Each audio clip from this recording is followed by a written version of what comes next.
Pride is a luxury a woman in my profession cannot afford. I have known this for 10 years. I have also ignored it for the best part of a fortnight. It did not occur to me until I was bleeding on the cold pavement outside a warehouse on the Thames that knowing and ignoring are not the same thing as choosing differently. I warned her away from this case because it was dangerous. She did not listen because the case was dangerous. She listened to the warning and decided to proceed for an entirely different reason, an emotional one. I watched her make the decision and could not stop her. The helplessness was familiar.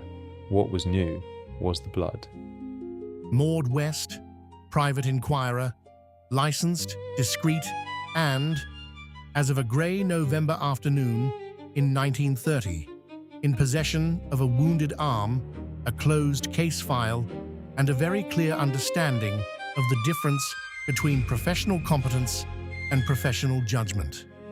Miss Elena Rowe just opened her agency 3 streets away. MicroPulse presents A Competent Woman. Lord Hartington arrived at my office at 10 o'clock on a Tuesday morning with an apology and a letter of formal termination.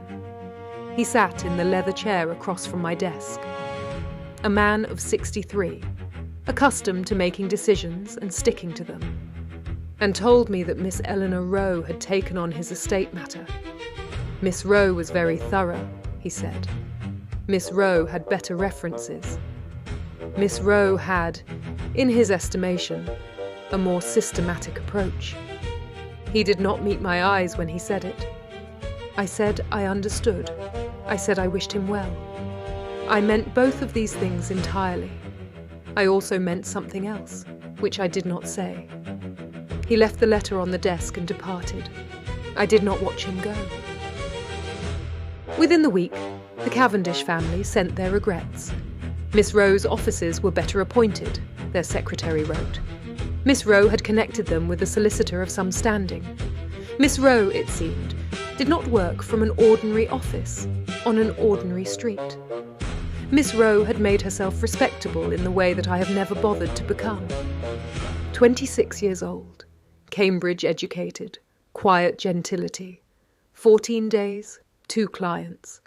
Both of them walked towards something that looked rather more like what they expected a professional to look like.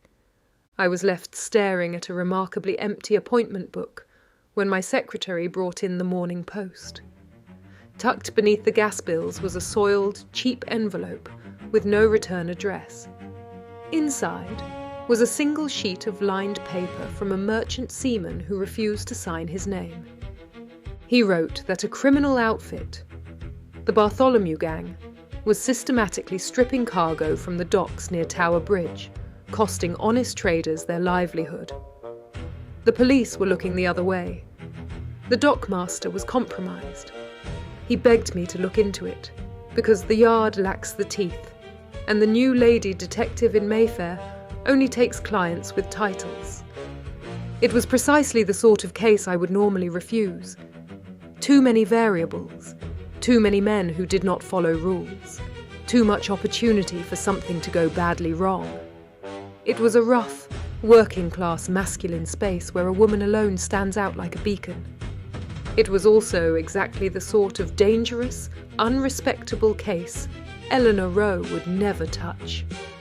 It was an invitation to prove that margins are where the real work gets done. I was still smoothing out the creases of the seaman's letter when Flynn arrived. "Inspector, if you're looking for an appointment, my book is remarkably clear today."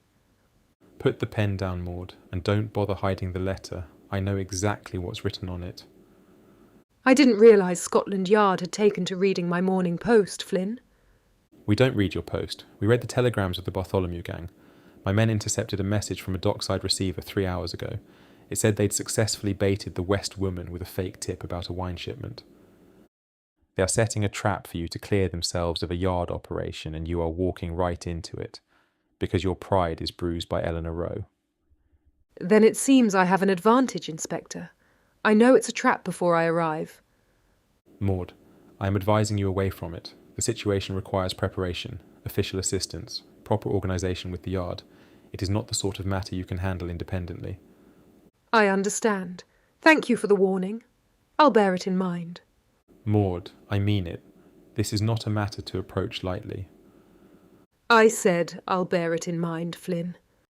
I spent 3 days establishing how to turn their trap inside out.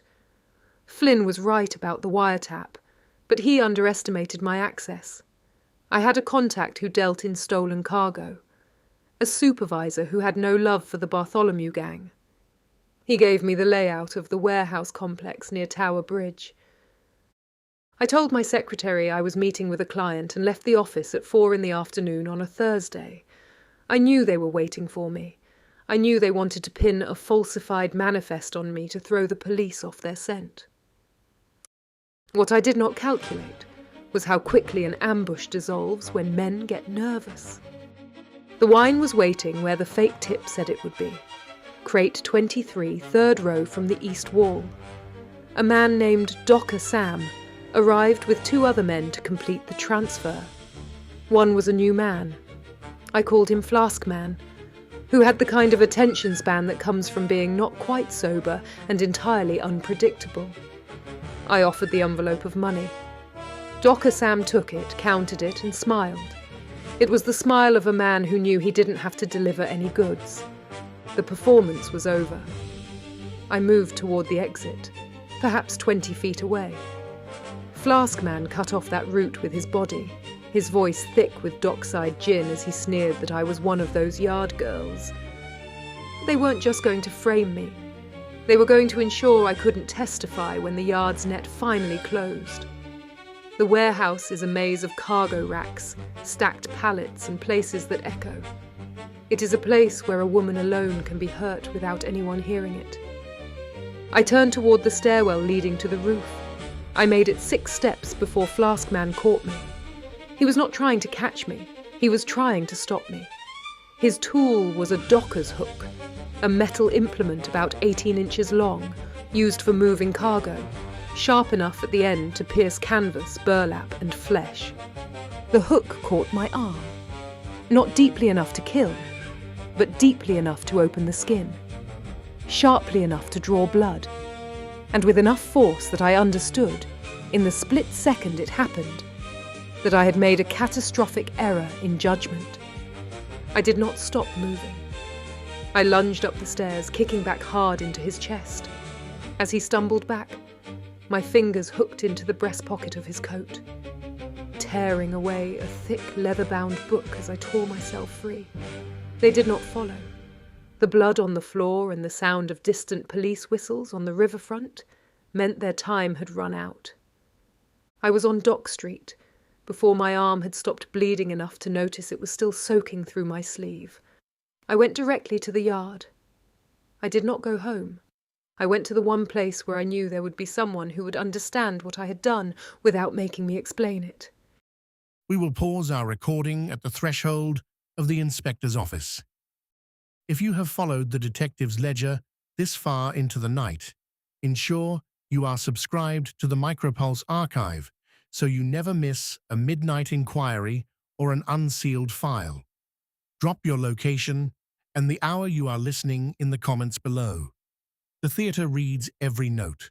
Now, back to Flynn's office. Flynn was at his desk. He did not look up immediately. When he did, he took perhaps a second to understand what he was seeing. A woman in a dark coat with something terribly wrong about the way she was holding her left arm. He slowly stood. What happened? The Bartholomew case. I don't have their manifests, Flynn, but I have Flask Man's personal daybook. I tore it from his coat before I hit the stairs. It contains the names of every bribed constable on the boundary, their payoffs, and the dates of the Tower Bridge shipments. It's everything your wiretaps couldn't prove. My hands were steady. The arm was bleeding heavily through the coat. Maud, sit down. It was not a request. I sat. He looked at my arm for a long moment without touching it. How bad? Bad enough to need stitches. Not bad enough to worry about anything beyond them. Stay here.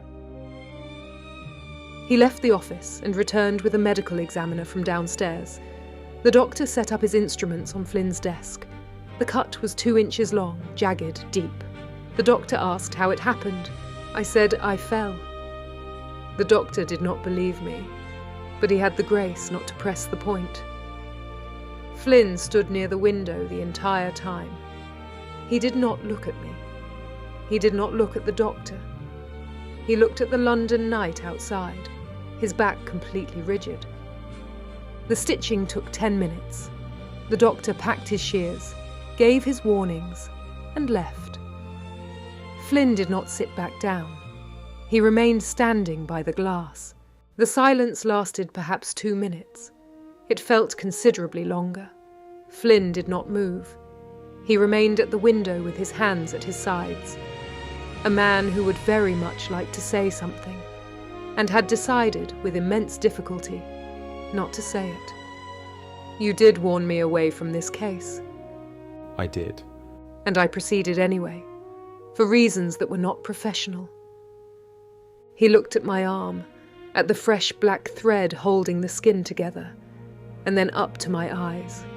Yes. One word. Not an agreement, not a judgment, just, I see you. I see what you did to yourself, and why you did it. Thank you. I meant several things by this. I meant, thank you for not saying I told you so. Thank you for sitting with me while the needle worked. Thank you for understanding that I made this reckless choice and cannot be protected from it retroactively. Flynn understood. He nodded. A single, controlled movement. The silence resumed, but it was different now. The first had been the silence of things unsaid. This was the silence of things understood without being spoken. He opened the case file, his fingers tracing my notes. This is thorough. You worked quickly. I did what I went there to do. You did, and you did it well. That is partly the problem. The gang will be arrested? Tomorrow morning we have enough. Go home, Maud. Sleep. Do not take another case from spite. It was not an order, but it wasn't a request either. I stood to leave, the adrenaline fully draining from my bones, leaving only the cold ache of the wound. At the door, I stopped. Flynn, I'm sorry. Don't be. Just don't make me look for you in a river. I sat in my own office for an hour after leaving the yard, leaving the lamps unlit. I sat in the dark and thought about the difference between being competent and being careful. Elena Rowe is competent. She is respectable in the way convention expects. I walked into a dangerous warehouse purely to prove a point to a woman who doesn't even know I exist as a rival. That is the truth Flynn saw. This is what it means, I think, to understand someone. Not to excuse them, but to see what they did, understand their flaws, and choose to remain anyway. The lamp is still off. The arm is aching. The night is very quiet. Until the next inquiry, I remain Maud West, Private Inquirer.